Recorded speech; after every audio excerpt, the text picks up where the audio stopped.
Assalamualaikum warahmatullahi wabarakatuh. Perkenalkan, nama saya Lani Ruwana. Saya dari kelas 12 MIPA 7 nomor absen 35 SMA Negeri 1 Pematang Raya. Pada kesempatan kali ini, saya akan menjelaskan materi tentang arus listrik bolak-balik. Baiklah, langsung saja kita ke materinya. Baiklah, adapun yang menjadi sub pokok bahasan dalam materi kali ini yaitu pertama, rangkaian RLC paralel, yang kedua, daya pada rangkaian arus bolak-balik, serta yang ketiga, penerapan rangkaian arus bolak-balik dalam kehidupan. Serta adapun yang menjadi kompetensi dasarnya yaitu menganalisis rangkaian arus bolak-balik atau AC serta penerapannya.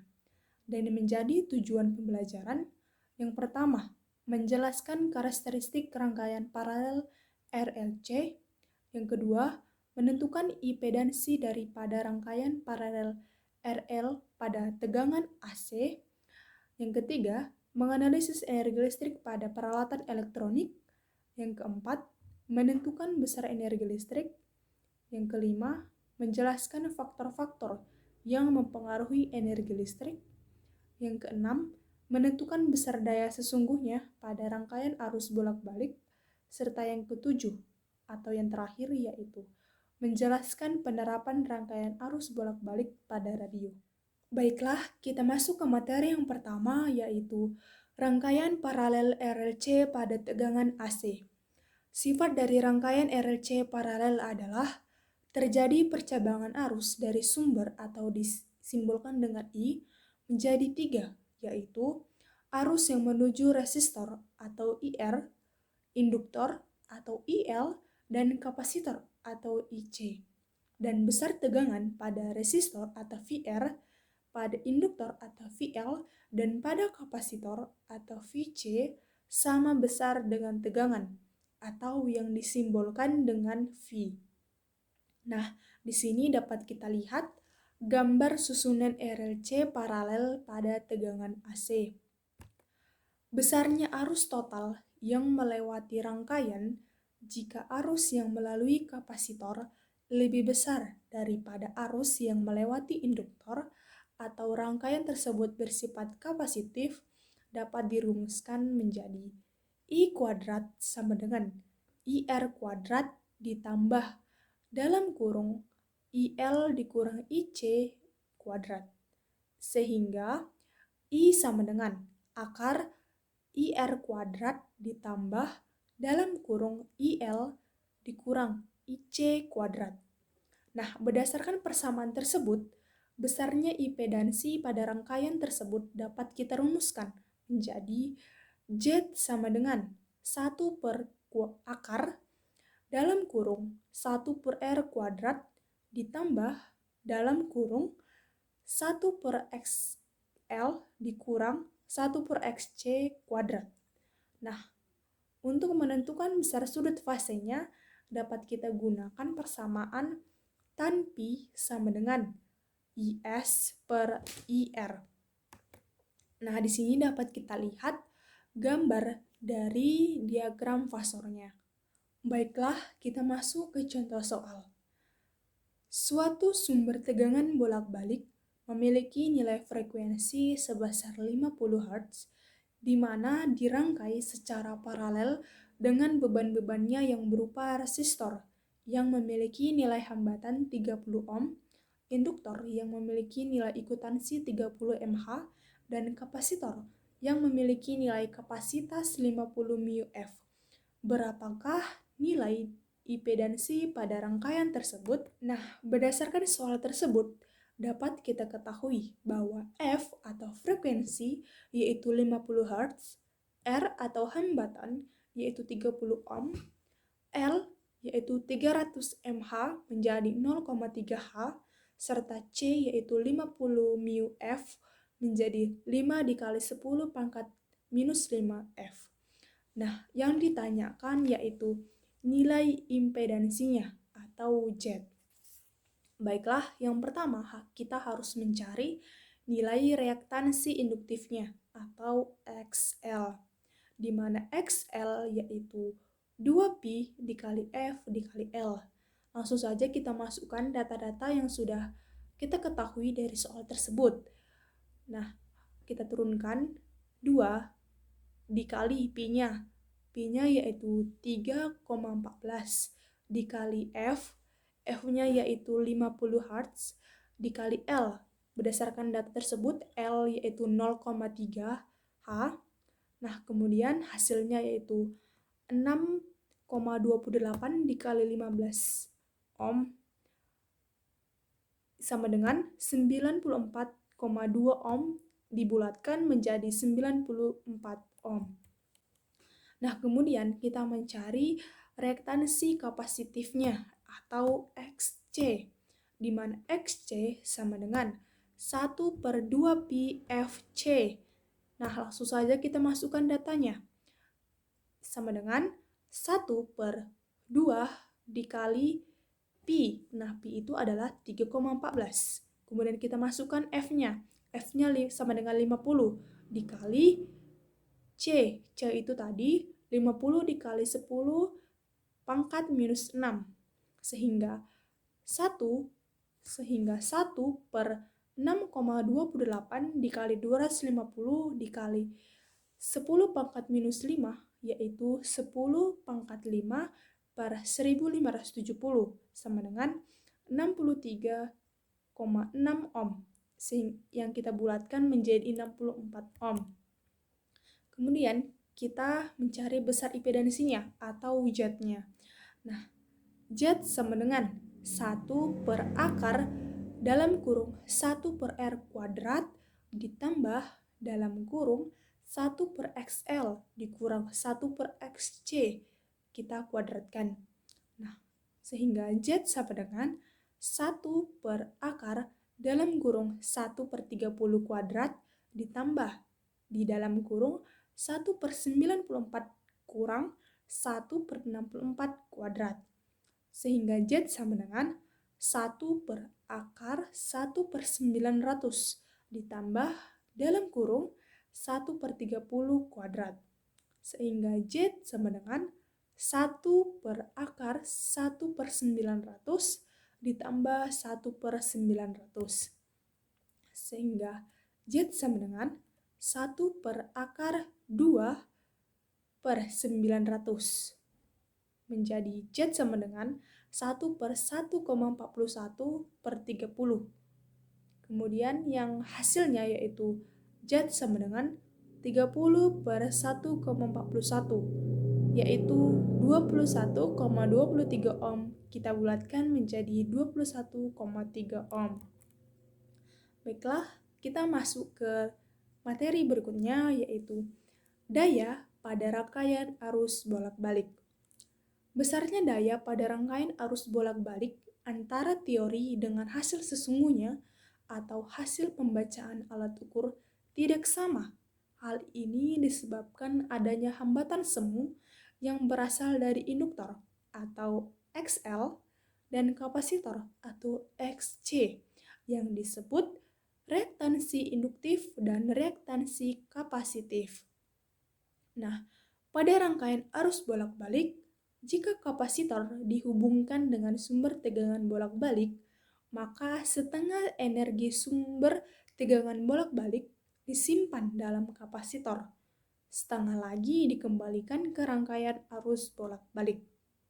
Sedangkan jika induktor dihubungkan dengan sumber tegangan bolak-balik, energi sumber tegangan bolak-balik digunakan untuk melawan GGL induksi dari induktor dan energi disimpan dalam induktor. Namun, apabila arus dalam rangkaian mulai berkurang, energi dikembalikan ke rangkaian lagi. Daya sesungguhnya yang timbul pada rangkaian arus listrik hanyalah pada rangkaian resistor atau hambatan murni saja, atau yang disimbolkan dengan huruf R. Nah, perbandingan antara daya sesungguhnya dan daya semu yang menurun disebut dengan faktor daya.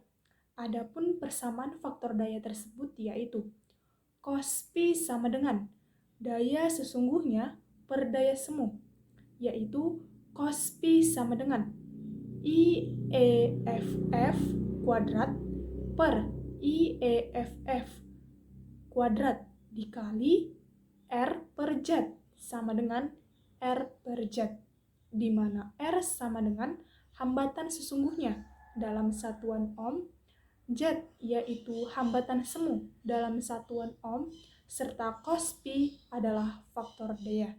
Jadi, daya sesungguhnya dalam rangkaian arus AC dapat dinyatakan sama dengan hasil perkalian daya hasil perhitungan teoritis dengan faktor daya yang secara umum dapat dituliskan, yaitu P sama dengan VEF dikali IEF cos pi sama dengan IEF kuadrat dikali Z dikali cos pi sama dengan IF kuadrat R, di mana P adalah daya rata-rata dalam satuan watt dan VEF yaitu tegangan efektif dalam satuan volt, serta IEF yaitu kuat arus efektif dalam satuan ampere. Nah, kita masuk ke contoh soal.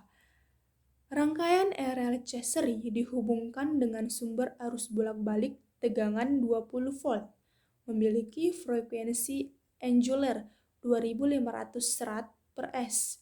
Jika R yaitu 600 ohm, L 0,5 H, dan C yaitu 0,4 μF, maka tentukanlah yang pertama, kuat arus dalam rangkaian, kedua, faktor daya rangkaian, serta yang ketiga yaitu daya sesungguhnya. Nah, pertama kita harus mencari data yang terdapat pada soal tersebut. Nah, pada soal dapat kita ketahui bahwa V sama dengan 200 volt.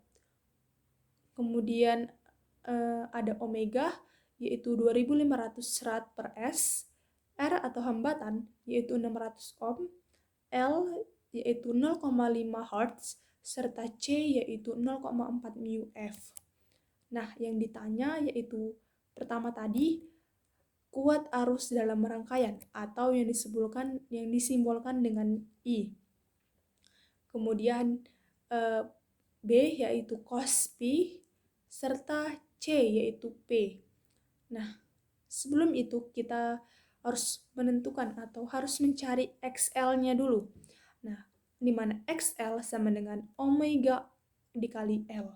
Nah, omega yaitu berdasarkan data tadi dapat kita ketahui bahwa omeganya yaitu 2500 Rad per S dikali L-nya yaitu 0,5 sama dengan 1250 ohm.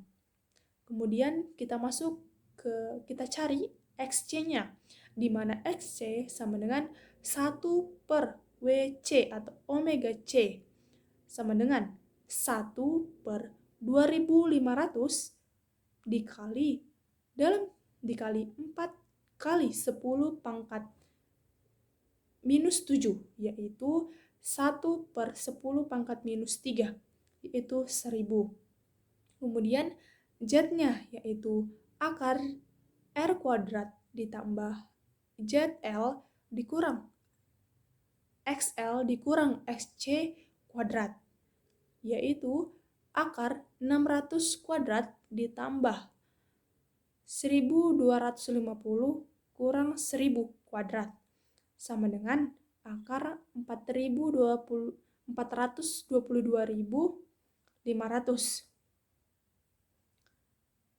yaitu hasilnya 650. Kemudian langsung saja kita masuk ke pertanyaan pertama, yaitu tadi kuat arus dalam rangkaian atau I. Sehingga I sama dengan, kita masukkan rumusnya, V per R yaitu 200 per 600 sama dengan 0,3 ampere. Yang soal ke B yang ditanya tadi adalah faktor daya rangkaian atau cos pi, yaitu R per Z sama dengan 600 per 650 sama dengan 0,92. Kemudian yang pertanyaan C, yaitu daya sesungguhnya. Daya sesungguhnya atau disimbolkan dengan huruf P sama dengan V dikali I dikali cos Pi. Nah, V-nya tadi 200 kali I-nya tadi 0,3 yang sudah kita dapatkan tadi pada bagian A. Kemudian kita kalikan cos pi-nya yaitu 0,92 sehingga hasilnya 55,2 watt. Baiklah, kita masuk ke materi berikutnya, yaitu penerapan rangkaian arus bolak-balik dalam kehidupan. Nah, dalam kehidupan sehari-hari, banyak kita jumpai penerapan rangkaian arus bolak-balik atau AC, yaitu terkhusus pada peralatan elektronik seperti kipas angin, kulkas, kompor listrik, televisi, setrika, dan juga radio. Nah, salah satu contohnya yaitu pada radio. Nah, radio merupakan salah satu alat elektronika yang menggunakan rangkaian RLC dalam pengoperasiannya. Nah, pada saat menyetel radio, terjadi peristiwa resonansi. Nah, peristiwa resonansi yang pada saat menyetel radio, yaitu dengan memutar knob tombol tuning untuk menyesuaikan frekuensi sudut alaminya atau omega 0 dari sebuah rangkaian radio dengan frekuensi sudut omega dari sinyal yang dipancarkan oleh antena pemancar sehingga memenuhi persamaan omega 0 sama dengan omega. Nah, dalam rangkaian sebuah radio penerima, kapasitor dapat berfungsi sebagai pemilih gelombang radio. Nah, suatu nilai kapasitas tertentu berhubungan dengan panjang gelombang radio yang diterima radionya. Baiklah, demikian penjelasan saya mengenai materi arus listrik bolak-balik. Semoga apa yang saya sampaikan dapat bermanfaat bagi diri saya sendiri maupun untuk orang lain yang mendengarkannya. Akhir kata, saya mengucapkan banyak terima kasih. Wassalamualaikum warahmatullahi wabarakatuh.